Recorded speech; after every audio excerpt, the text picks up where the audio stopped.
Power does not announce itself. It doesn't need to. True power, the kind that runs deep within a man, it exists, like the current beneath a still river, silent, invisible, yet unstoppable.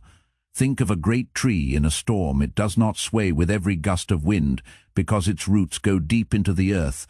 That is what a man must become, deeply rooted, unmoved by the surface wind sets of life. And when you become that, your presence alone speaks for you long before your voice does. Most men, they don't understand this. They think power is something you wear: a suit, a car, a watch, but these are just decorations on a hollow frame. Without the strength of character, they crumble. When tested, the Stoics, they didn't wear their wisdom, they lived it. Marcus Aurelius ruled an empire, but in his heart he remained a student of life. His journal Meditations was not a book for others. It was a reminder to himself, a call to stay grounded, to remember that power without virtue is no power at all. And that's where it begins for you: your mind, your emotions, your impulses. These must be your domain, because a man who cannot command himself has no business commanding attention from others. When you walk into a room, don't look to see who notices you. Instead, observe yourself. How do you hold your body? Are your shoulders set like you've earned your place here? Does your gaze carry the quiet certainty of someone who knows himself? Because if you don't, why would anyone else? And in relationships, this is everything, especially with women, because whether they say it or not, they are drawn to certainty, not the arrogance of a man pretending to be sure, but the true composure of someone who doesn't need approve all to validate his worth. Seneca wrote, "It is not the man who has too little, but the man who craves more that is poor." Apply this not just to wealth, but to affection, to attention, to validation. When you need someone to see you, to affirm you, you have already given your power away. You are saying, "My worth is a mirror reflecting only what you show me," but the Stoic refuses this. His worth is inherent, unchanging, whether adored or ignored. When you possess this, people feel it. Women feel it. They can't always explain why, but they sense the man who is whole on his own, and that man becomes the mountain in their storm. Now imagine scarcity, a rare jewel, a masterpiece. Why are these things treasured? Because they are not easily found. They are not handed over to everyone. And so it is with your presence. If you are always available, always eager, always saying yes, you become like air, necessary, but unnoticed, taken for granted. The Stoics didn't just practice presence, they practiced detachment. They knew that anything you are unwilling to lose owns you. So if your peace, your purpose, your pride rests on someone else's presence, you are already lost. Epictetus said, "Wealth consists not in having great possessions, but in having few wants." When you want less, you are freer. When you need less, you move with ease. And when you can walk away from anything, anyone, without bitterness, you have claimed a power most will never know. This is why a mission matters, a purpose, a direction, something beyond yourself. Because when a man is fixed on his mission, he doesn't orbit around others, they orbit around him. A man without mission, he becomes ray, a leaf blown by every passing wind. He is needy because he lacks a center. But a man of purpose, he moves forward, and those who walk beside him must either keep pace or be left behind. And when you speak, let your voice reflect your mind, steady, deep, deliberate, not rushed.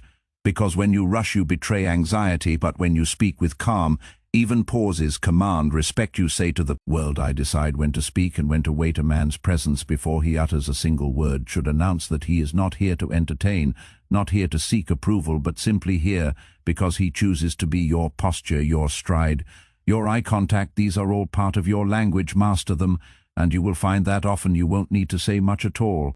But strength isn't just hardness, it isn't just a stone wall strength. When real has depth, and part of that depth is knowing when to show vulnerability. The Stoics weren't emotionless statues.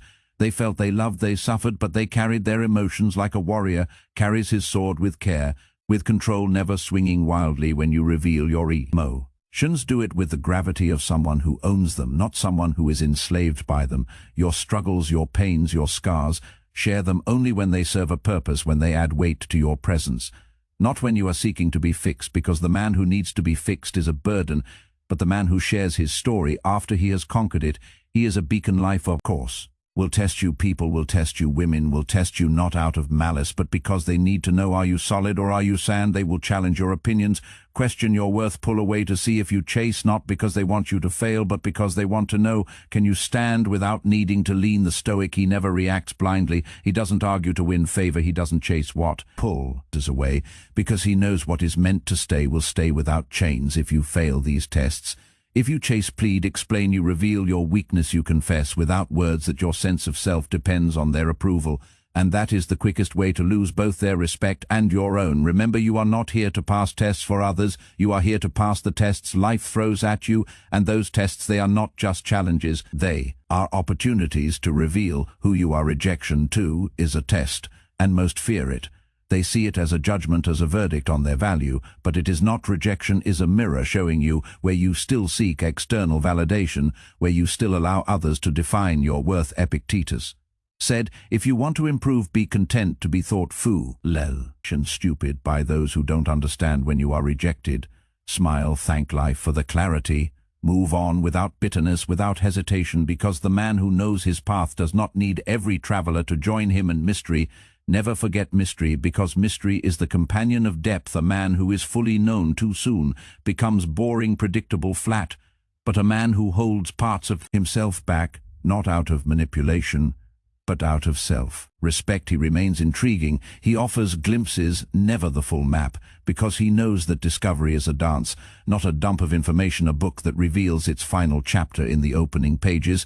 No one finishes, but a book that teases, that invites curiosity, that makes you wonder what's next. That book is unforgettable. Be that book, and above all, master your desires, because this is the heart of Stoic power. Desires, when uncontrolled, make you weak, a slave to pleasure, to approval, to fleeting highs. But when you control your desires, when you can look at something, someone, even something you want deeply, and still say, I choose not to, because my peace is more important, you become unstoppable. Marcus Aurelius reminded himself, you have power over your mind, not outside events. Realize this, and you will find strength. Control your mind, your urges, your hungers, and the world will feel that control, and they will respect it. The man who cannot be bought by pleasure, who cannot be swayed by flattery, who does not need but simply wants on his own terms. That man is rare, and what is rare is always valuable. Walk forward then, not seeking but radiating, not chasing but attracting, not pleading but choosing. And when you live this way, when your life is your message, your actions, your philosophy, your presence,